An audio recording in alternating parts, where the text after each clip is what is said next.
Assalamualaikum warahmatullahi wabarakatuh. Perkenalkan, nama saya Putri Apikasari dari Prodi Pendidikan Bahasa dan Sastra Indonesia dan Daerah Universitas Negeri Padang dengan NIM 21016101. Pada kesempatan kali ini saya akan menjelaskan tentang materi keterampilan berbicara mengenai wawancara.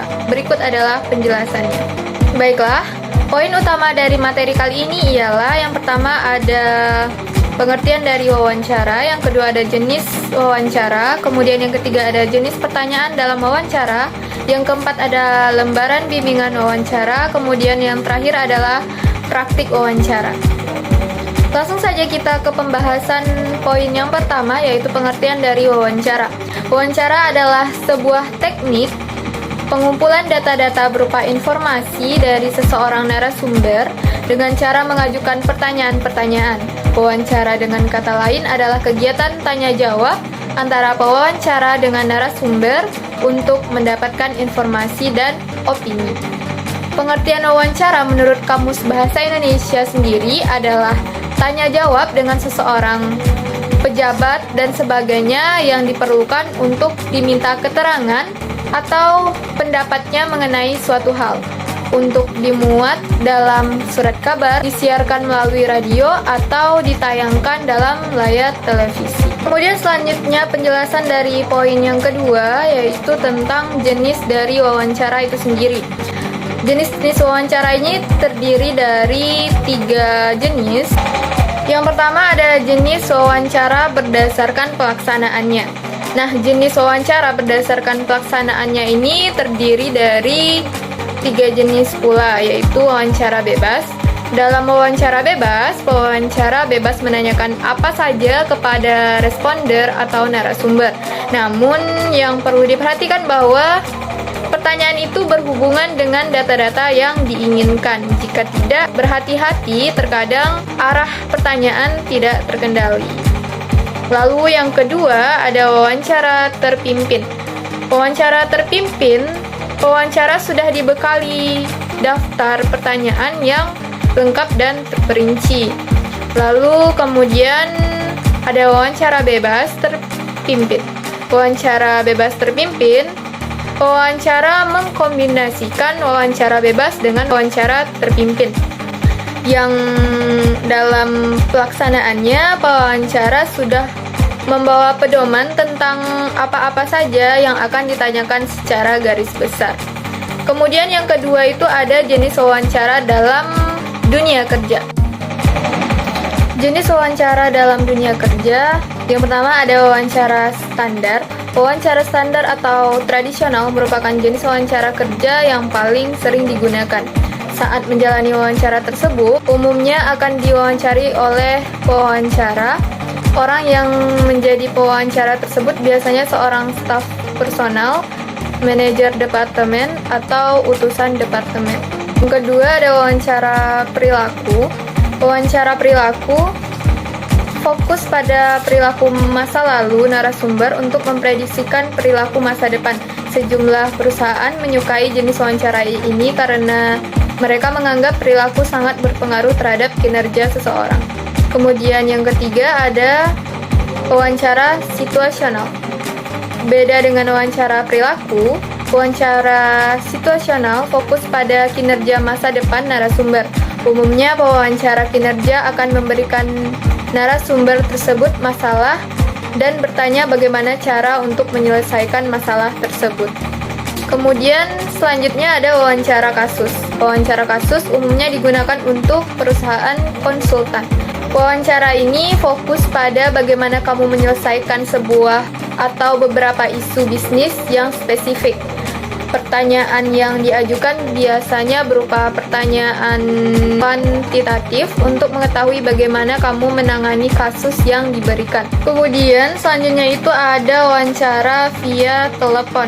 Wawancara ini biasanya dilakukan oleh perusahaan asing yang lokasinya berbeda dengan daerah si kandidat. Selanjutnya ada wawancara presentasi. Dalam wawancara presentasi, seseorang yang melamar kerja akan diberikan sebuah isu bisnis dan diminta mempresentasikan solusi ke satu atau lebih karyawan perusahaan. Waktu yang akan diberikan biasanya adalah 30 menit. Dengan pembagian alokasinya adalah 15 menit untuk persiapan dan 15 menit untuk presentasi. Kemudian yang terakhir itu ada wawancara panel. Biasanya dalam wawancara panel itu kamu akan diwawancarai oleh 5 orang pewawancara. Mereka akan menanyakan berbagai jenis pertanyaan. Lalu, jenis wawancara selanjutnya itu ada wawancara dalam dunia jurnalistik. Jenis wawancara dalam dunia jurnalistik ini, yang pertama ada wawancara dengan janji terlebih dahulu. Wawancara dengan janji terlebih dahulu. Dalam jenis wawancara ini, yang terpenting adalah melakukan persiapan matang terlebih dahulu, seperti mencari tahu latar belakang orang yang akan diwawancarai, serta pokok-pokok yang akan diwawancarai juga harus dipahami secara matang. Kemudian ada wawancara langsung. Dalam wawancara yang disiarkan secara langsung, bagian yang terpenting dapat direkam untuk digunakan kelak sebagai ilustrasi audio yang aktual. Wawancara langsung akan lebih menghidupkan sajian sebuah berita atau informasi karena pendengar dapat menerima langsung informasi dari narasumber. Wawancara langsung ini dapat menambah aspek human interest. Lalu ada wawancara di tempat kejadian.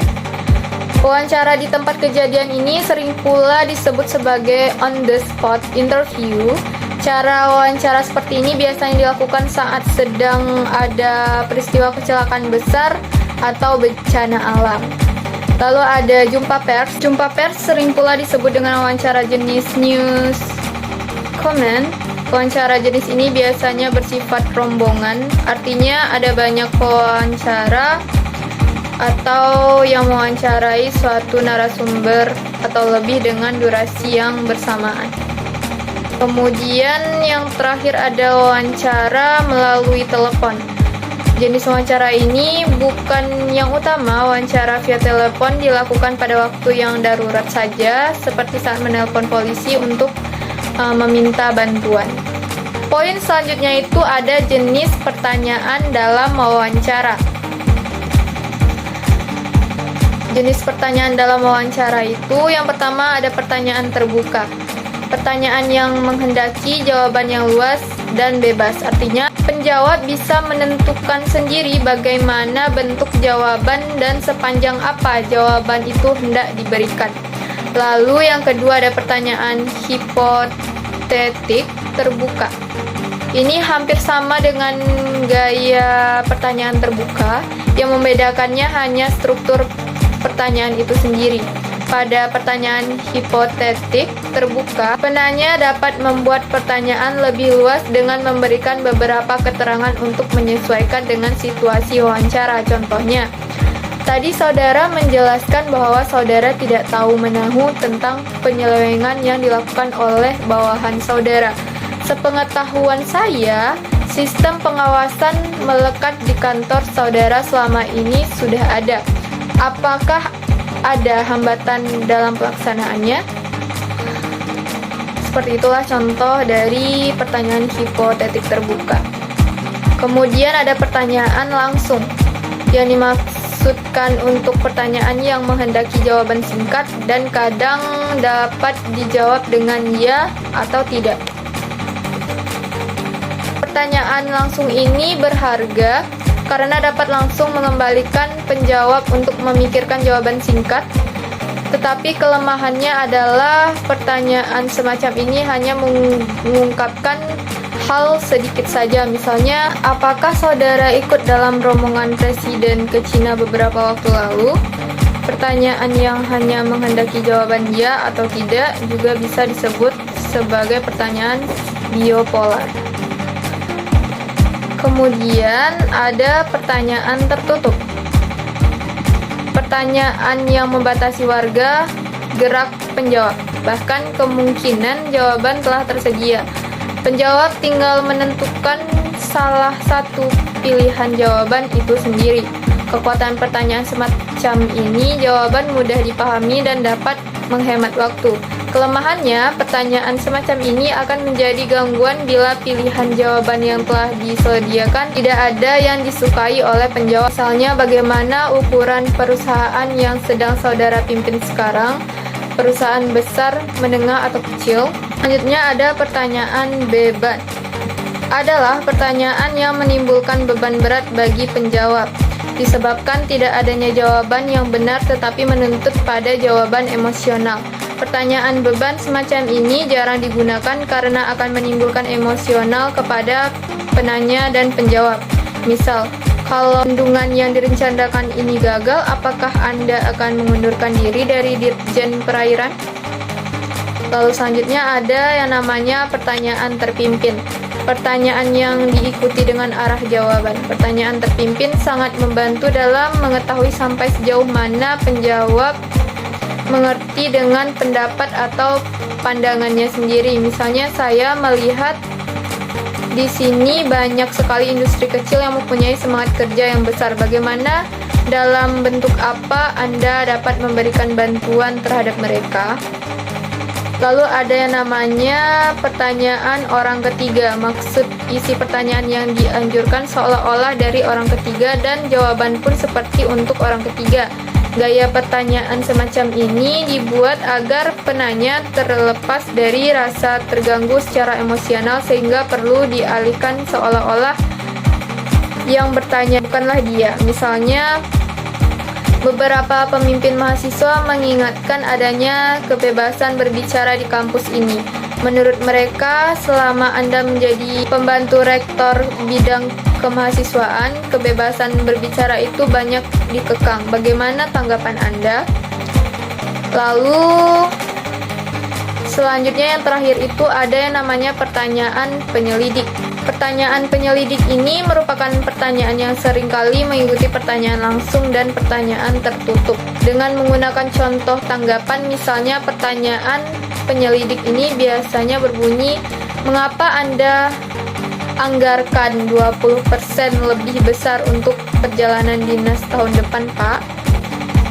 Lalu, selanjutnya kita masuk ke poin yang keempat, yaitu lembaran bimbingan wawancara. Nah, pada PowerPoint tidak saya buatkan secara rinci, namun akan saya jelaskan secara rinci dengan lisan. Lembaran bimbingan wawancara dapat berisi tentang pertanyaan struktur yang sebelumnya ditulis semi terstruktur, bahwa beberapa sudah disiapkan, tetapi ada ruang untuk mengajukan pertanyaan terbuka dan pertanyaan mendalam di mana subjek dituliskan dan pertanyaan-pertanyaan itu gratis. Mereka muncul sesuai dengan respon orang-orang yang diwawancarai. Untuk menulis naskah bimbingan wawancara, beberapa faktor yang harus dipertimbangkan seperti tujuan wawancara, apakah itu jurnalistik untuk suatu pekerjaan, penyelidikan, konsultasi klinis, dan lain-lain. Jumlah yang diwawancarai juga harus diingat karena dapat bersifat individu atau kolektif. Jika itu dalam kelompok, mengenai kata-kata dari pertanyaan, bahasa yang jelas dan dapat dimengerti harus digunakan. Menjawab tujuan wawancara, menjaga urutan logis dari umum sampai ke khusus, termasuk pertanyaan terbuka dan deskriptif. Setiap naskah wawancara memiliki ketentuan yang berbeda-beda. Nah, yang pertama kita akan membahas tentang skrip wawancara jurnalistik. Naskah wawancara jurnalistik harus berisi pertanyaan yang akan ditanyakan wartawan kepada orang yang diwawancarai untuk menghubungkan melalui jawaban dan pengikutnya. Misalnya, pada bagian 1, presentasi orang yang diwawancarai, kami sedang mewawancarai titik-titik yang akan direkrut teknis tim sepak bola The Timnas. Kemudian pada bagian kedua, pertanyaan dan jawaban, bagaimana persiapan fisik para pemain, misalnya, apakah Anda akan memperbaharui kontrak untuk musim depan? Lalu, apakah ada dalam pikiran Anda untuk mengarahkan pemilihan senior. Kemudian contohnya lagi, apakah impian yang harus dipenuhi dalam jangka panjang. Lalu pada bagian ketiga, yaitu pada bagian persiapan dan kesimpulan opsional, contohnya, terima kasih atas waktu Anda, kami bersama Anda dan semoga sukses. Seperti itu. Lalu ada yang namanya skrip wawancara kerja. Skrip wawancara kerja merupakan pengumpulan data yang harus didaftarkan tentang pelamar kerja dengan informasi yang menarik bagi pemberi pekerjaan, seperti data pribadi, studi yang akan dilakukan, pengamatan kerja, dan lain-lain sebagainya. Contohnya itu seperti pada bagian pertama, yaitu pada bagian presentasi. Salam dan presentasi, penghargaan atas kehadiran dan ketepatan waktu Anda, pernyataan tujuan wawancara, informasi pribadi, verifikasi nama depan dan nama belakang, status perkawinan, jumlah anak, tempat tanggal lahir, nomor telepon, dan lain-lain. Itu semua diisi dengan data-data yang tepat. Lalu pada bagian kedua itu bagian pelatihan akademik dan pengalaman kinerja. Nah, pada bagian ini ceritakanlah tentang pelatihan Anda, di mana Anda belajar, kursus, lokakarya, pembicaraan, seminar, dan lain-lain. Apa yang telah Anda lakukan terkait dengan pekerjaan yang Anda cita-citakan.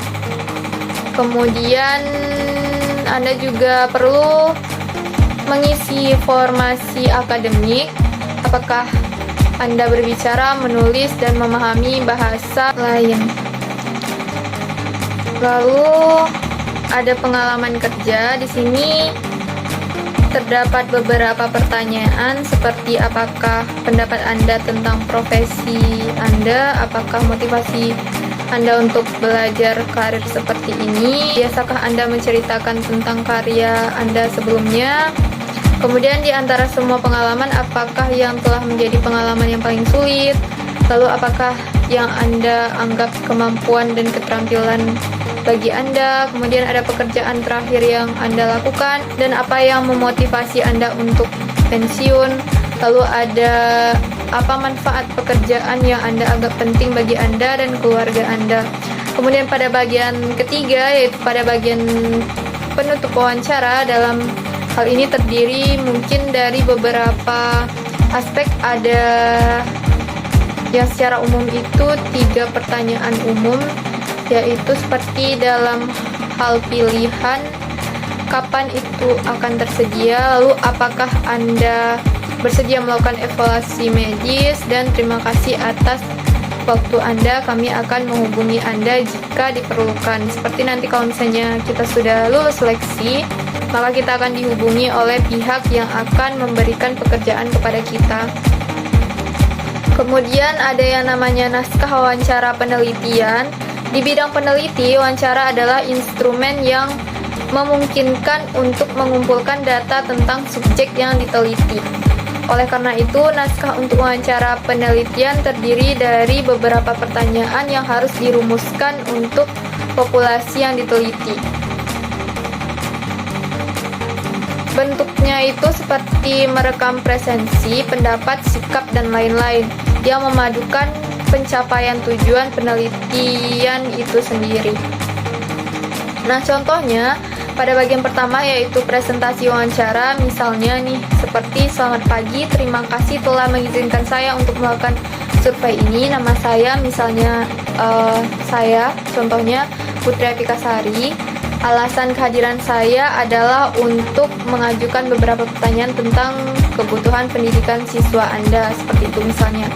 Lalu pada bagian kedua, data orang yang diwawancarai, seperti kita harus mengajukan pertanyaan, siapa nama lengkap Anda, apa spesialis Anda, berapa lama waktu Anda untuk lulus, kemudian sebelumnya di institusi mana, lalu bisakah Anda menggambarkan fungsi yang dilakukannya. Pada bagian ketiga, investigasi, apakah akan diajukan beberapa pertanyaan, yaitu seperti apakah Anda anggap bahwa tugas Anda sebagai guru dihargai oleh manajemen dan perwakilan anak-anak? Aspek apa yang Anda perhitungkan sebelum mengajar di kelas? Apakah Anda menganggap bahwa kegiatan rekreasi penting untuk pembelajaran siswa? Apakah Anda memasukkan dinamika dan permainan di dalam kelas? Apakah siswa mendapatkan dukungan akademis dari rumah? Apakah perwakilan dalam komunikasi permanen dengan Anda? Dapatkah Anda menggambarkan partisipasi orang tua dan perwakilan dalam pembelajaran anak-anak? Lalu kegiatan apa yang Anda terapkan di kelas untuk menarik minat siswa? Apakah Anda menganggap pembaruan guru secara permanen itu penting? Lalu bagaimana menurut Anda dukungan perwakilan dalam mengarahkan pembelajaran anak-anak? Pada bagian keempat, yaitu bagian penutup, kita cukup mengatakan terima kasih untuk waktu yang Anda berikan. Kemudian mungkin ada beberapa tanggapan yang perlu kita berikan kepada seseorang yang kita wawancarai. Lalu kemudian yang keempat itu ada bentuk naskah wawancara konsultasi klinis. Nah, ketika seseorang menghadiri konsultasi media untuk pertama kalinya, wawancara awal dilakukan dengan serangkaian pertanyaan yang ditanyakan dan dicatat serta direkam medis dan memungkinkan kita untuk mengetahui riwayat medis pasien. Nah, naskah wawancara konsultasi klinis ini biasanya dilakukan oleh lembaga-lembaga kesehatan. Pada bagian pertama, yaitu pada bagian pengumpulan data, pemerolehan data pribadi, verifikasi nama dan nama keluarga, status perkawinan, jumlah anak, tempat dan tanggal lahir, lalu nomor telepon dan alamat akan ditanyakan. Kemudian pada bagian kedua, informasi kesehatan. Beberapa pertanyaan yang akan diajukan biasanya itu seperti apakah orang tua atau anggota keluarga Anda pernah menderita penyakit tertentu, misalnya. Kemudian apakah Anda memiliki alergi terhadap obat-obat tertentu? Pernahkah Anda dioperasi? Penyakit apa yang pernah Anda derita sebelumnya? Lalu, vaksin apa yang telah Anda terima? Kemudian pada bagian ketiga, alasan untuk konsultasi.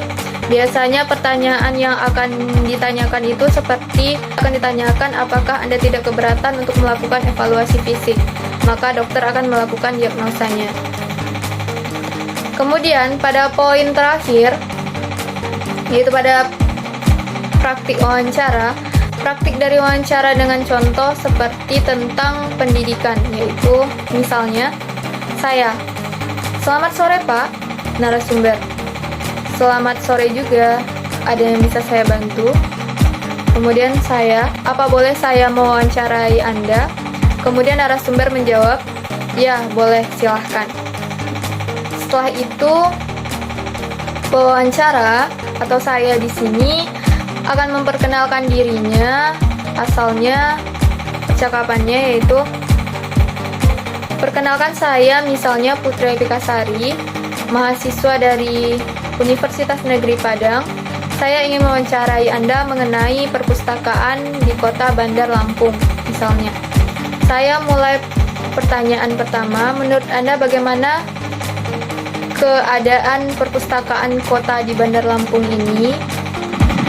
Lalu misalnya narasumber menjawab, bisa dibilang lebih maju, kualitas sudah mulai diperbaiki, koleksi-koleksi buku pun saat ini sudah mengikuti perkembangan zaman. Lalu saya sebagai narasumber bertanya lagi, sebenarnya seberapa penting perbaikan kualitasnya?